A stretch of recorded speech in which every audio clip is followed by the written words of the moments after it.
Hello, good evening. I'm Lisa Broom. This is the CBC Evening News. Prime Minister Fendel Stewart wants Barbados to become a republic.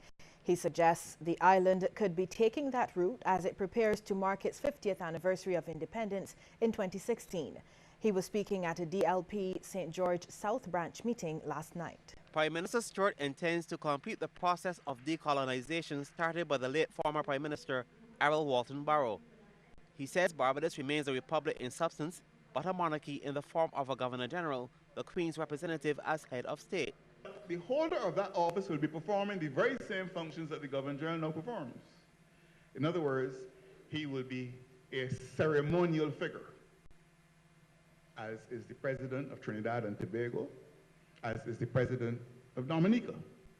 Some other countries, like Guyana and the United States of America, and most of the countries, in fact all the countries in Latin America, that are republics, they choose not to have their president, their head of state, as a ceremonial figure. They give him executive powers so that he has all the powers that a prime minister in our system would have, and sometimes more. We're not going that route. Prime Minister Stewart insists Barbados is not seeking to delink from the Commonwealth and remains a loyal member and supporter. He noted while Mr. Barrow laid the foundation taking Barbados to independence, former Prime Minister Owen Arthur helped decolonize the island's jurisprudence. Mr. Stewart says that's why he supported the former PM's efforts to break away from the British Privy Council and accede to the Caribbean Court of Justice. And I've taken the position at the CARICOM level with my colleagues as recently as the last interception meeting in the Bahamas. Get on board. We should not be sitting in this room and some of us talking Privy Council and others of us talking Caribbean Court of Justice. Get on board. And fortunately, Dominica has now signed on. So Dominica has joined Barbados, Guyana, Belize. We now have 4, and I'm told that the others are in the process of making their arrangements. So we support it. The Prime Minister has also defended the party's record on education, particularly for constructing the majority of the island's primary and secondary school plants. He told supporters government's effort is being enhanced by other groups.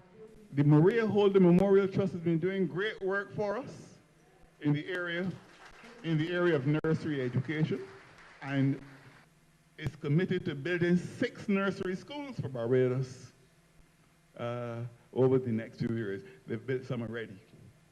We have the one in St. Thomas, the Maria Holder one, the Thelma Berry as well, right? And then of course we're going to start one at Old Bury, one at Gall Hill, Christchurch as well, and so on. The Prime Minister says population shifts have created a demand for another secondary school, which is to be completed at Searles, Christchurch. Sean Farrell, CBC News. Sean, thanks. Opposition leader Mia Motley says government needs to tell the people of Barbados whether it has any intention of bailing out CLICO. She was speaking during a BLP St. Michael West branch meeting at the St. Leonard School last evening. Lisa Lord reports. Opposition leader Mia Motley says the money which policyholders invested in CLICO did not just disappear. And she believes if taxpayers will be asked to bear the burden of bailing out CLICO, they deserve to know how that money was spent. But I know this, that almost most of the money had to move through the banking system. And so long as the banks have records, there is a way to follow the money. But I'm not following the money out of retribution, out of malice or spite. I am saying that you have to follow it because you, the taxpayers, need to make sure that that which you have to pay can be reduced. Because if the government don't follow the money and they choose to bail out the pensioners as they've been promised, all falls on you and me and all of us. Following the week-long estimates debate, Ms. Motley expressed disappointment with the government's decision not to make any provision on how it will proceed with CLICO. She says no clear indication was given during such a serious debate. We have now gone through the entire week, and other than the Prime Minister telling us that he has asked for a list of policyholders beholding the executive flexible premium annuities. And other than Sinclair, I don't even know how he responded to the whole thing, but it is best to leave that ball outside the off stump too. But other than that, there has been no serious statement from the government of Barbados in relation to what it intends to do, given the fact that the judicial manager goes back to court within a matter of weeks to deal with the issue of liquidation. The opposition leader says government also needs to get a hold on ensuring law and order are maintained. According to her, there has been an increase not only in gun-related violence, but in petty crimes as well. Because don't fool yourself, there's a lot of petty crime going on in this country too, where people taking a chance because they don't have anything, and they're taking a chance where they might not otherwise have taken a chance before. So we have to keep Barbados safe. The opposition leader says the BLP has started preparing for whenever the next general election is called. She says the National Council of the party is now ready to select candidates for the St. Michael West Central, St. Michael West and Christchurch East constituencies. Lisa Lord, CBC News. Thanks, Lisa. Well, there's been a noticeable decline in crime in the north of the island. The revelation was made by a senior police official during a meeting organized with the business community from St. Thomas, St. Andrew and St. Joseph at the Lester Vaughan School. Declines in crime were registered at police stations from Belle Plaine, Districts A and F. Divisional Commander Acting Senior Superintendent Lyron Sobers provided some insight into the following statistics after businesses were provided with some crime prevention tips. At Belle Plaine Police Station, overall we had 123 for 2013 and 81 for 2014, a reduction of 34.15. District D, 295 in 2013 and 229 in 2014, a reduction of 22.37. And at District F, 148 in 2013 and 124 in 2014, a reduction of 16.22. This year, Mr. Sobers says the Northern Division will be seeking to engage the business community even more. Community policing in that area is also being strengthened. Mr. Sobers wants shop owners to fall in line, as he says the force will crack down on establishments, particularly those holding karaoke sessions, following numerous complaints. Your shop is to be open until 10. We gave you, for some reason, I don't even know why, we gave you the autonomy to open your shop all 1 o'clock, I think. And yet you all making noise. We asked you all to make the applications 4 weeks before. Sometimes I see applications, something is Saturday, it come Thursday. I have given instructions in the office that by the Wednesday, all activities must be written down to send up to Bridgetown. Station Sergeant in charge of Belle Plaine, Frederick Catwell, explained that permission to play music does not mean it has to be excessive. Crime Prevention Officer Acting Inspector Stephen Griffith wants business owners to remain vigilant. They were told to limit the amount of cash in their tills and to invest in a drop safe. A drop safe is very important. This prevents you from keeping a lot of cash at the front counter all the time. Cash should be removed at intervals and placed in a drop safe somewhere in a secure location on the premises. If you know what a drop safe is, it has a combination on it like anything else. It is bolted down, it has a slit in the top, you slide your money in there.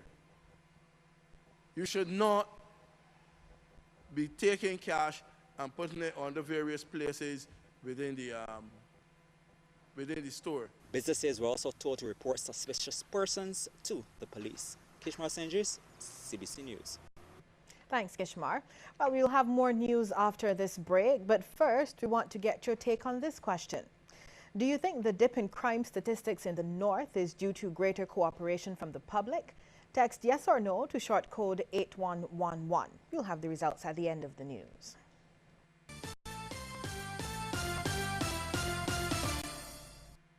Sandals, sandals, sandals galore. Megville gives you ladies sandals for this week only. Monday to Saturday, any pair of sandals for only $25. So go to Megville on Tudor Street, High Street, and Palmetto Street for any pair of sandals for only $25. This week only, Monday to Saturday.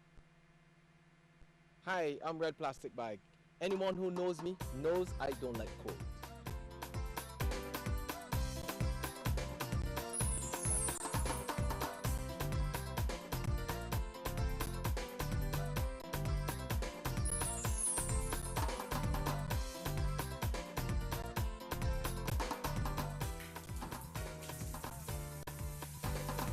Sunshine reigns in my country. I love it.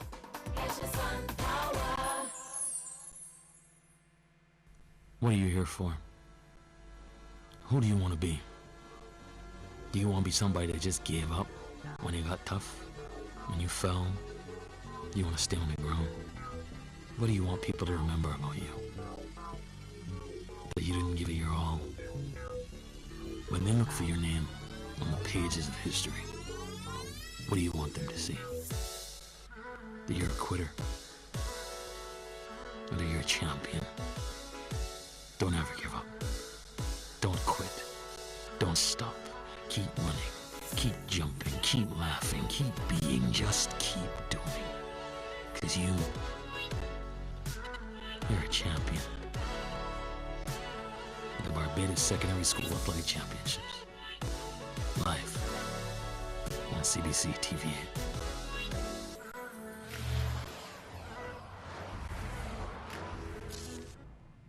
Get ready to embrace the pace at the 98.1 The One Socatology, Saturday, March 28th at the Arena at Kensington Oval, featuring the 2015 Groovy Soca King Olatunji, the Asylum Vikings Bunji and Fay-Ann Lions, Kerwin Dubois, Lyrical, Benji, Lil Rick, Fada Fox, and much more.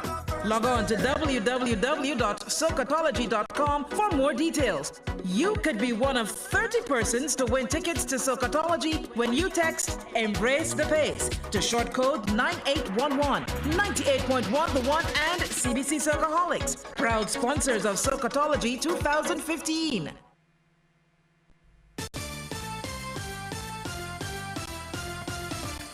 The leader of government business in the Senate has dismissed suggestions that government has turned its back on education for all. In fact, Minister of Foreign Affairs and Foreign Trade, Senator Maxine McLean, says government's allocation under the estimates of close to $500 million for education proves the Fendel-Stewart administration remains committed in this regard. As the estimates debate commenced in the upper chamber this morning, Senator McLean began with a focus on matters surrounding the controversial introduction of tuition fees at the University of the West Indies. She explained government could no longer bear the burden alone, and that's why those who can afford to pay will have to contribute, while government protects the vulnerable. The enduring responsibility of the government is to protect and provide for the vulnerable.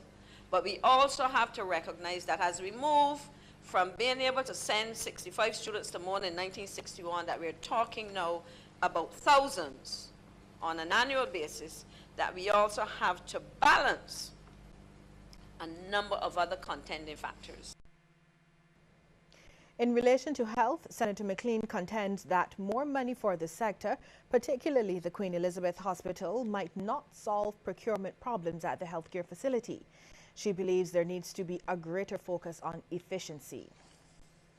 Well, Opposition Senator Jerome Walcott says the new Barbados Tourism Marketing Incorporated will be working with a reduced budget for this financial year. Mr. Walcott says the BTMI has been allocated just over $87 million, down from the $98 million the former Barbados Tourism Authority was given last year. He says the new BTMI is also saddled with a $37 million debt from the BTA. Mr. Walcott says tourism officials are now in a position where they have to relook several of their initiatives, including the coupon incentive program. I think the issue should be in terms of getting tourists here. When you give tourists coupons, you're in fact reducing the amount of money they're likely to spend in Barbados if you're giving them coupons to get free meals at restaurants. And the other end of that is, of course, the inability at the BTMI to pay for these coupons on time. So you're putting additional strain on the restaurants, etc. A former Prime Minister is calling for parliamentary reform. Sir Lloyd Erskine Sandiford wants the estimates and the budget debate rolled into one process, calling them two sides, that is, of the same coin. Saying it's time for change, he proposes the process be spread out over 7 to 8 days. Sir Lloyd gave his take on the issue in an interview with CBC to launch his new autobiography titled Fighting for the Just Society. To me, it is more logical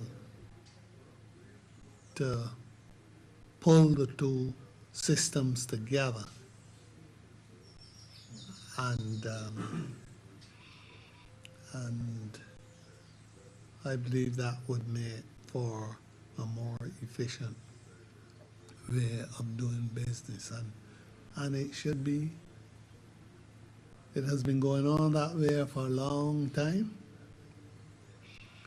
and it is about time we think about further reforms in the parliamentary process. For this year's Open Day activities, a novel approach was used recently by students of the St. Christopher Primary School to explore the world of work. We have more in this report. The St. Christopher School was open to parents and relatives to view the progress of the students there. As they stepped into an interactive scene, this is a sample of what it was like. Good evening. How much gas would you like? Who am I? $50 for gas attendant. Thank you. I take your temperature, your weight, and your blood pressure. Who am I? Don't make me shoot you. Who am I? This was the Push Me Corner conceptualized by the students. Parent Karen Batson shared her thoughts on the concept. Oh, well, that made me laugh because they're not going to be saying anything unless you push that button. Class 3 teacher Rochelle Samuel says the purpose of this lesson was to teach the students the dignity of work. She says the students showcase the occupations of their parents or what they would like to be when they grow up. Over 10 professions were represented. Other classes in the school also produced creative displays. Take, for instance, the Class 1s. They made use of bounty paper towels for their tie-dye technique. Teacher Ariel Patrick says the children were very interested in African fashion and made their own version of African print. Ms. Patrick says for next year's African Awareness Dress Day, they're hoping the students can make a small African print piece to complement their outfit. Yes, I think next year we can go just beyond headwear and make into actual full African outfits, so we can see the creativity that the children are going to have, just academics. They can actually do things with their hands too. They're very practical workers. There was also a successful merger of books and technology in the classroom through the term. Teacher Debbie Bovell says a balance has to be found using such tools. Otherwise, the students' educational experience will not be as beneficial as it can be. Children need to be able to appreciate real, tangible books and to be able to appreciate embracing the technology, because this is the way the world is going. So I am finding the balance in my classroom on a regular basis. We are reading books online and we are reading books in hand. The parents told CBC the sacrifice made to attend the open day at St. Christopher was worth it, as the visit was both fun and informative.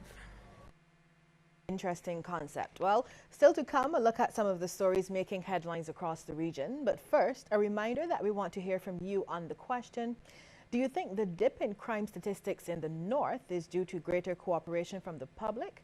Text yes or no to short code 811.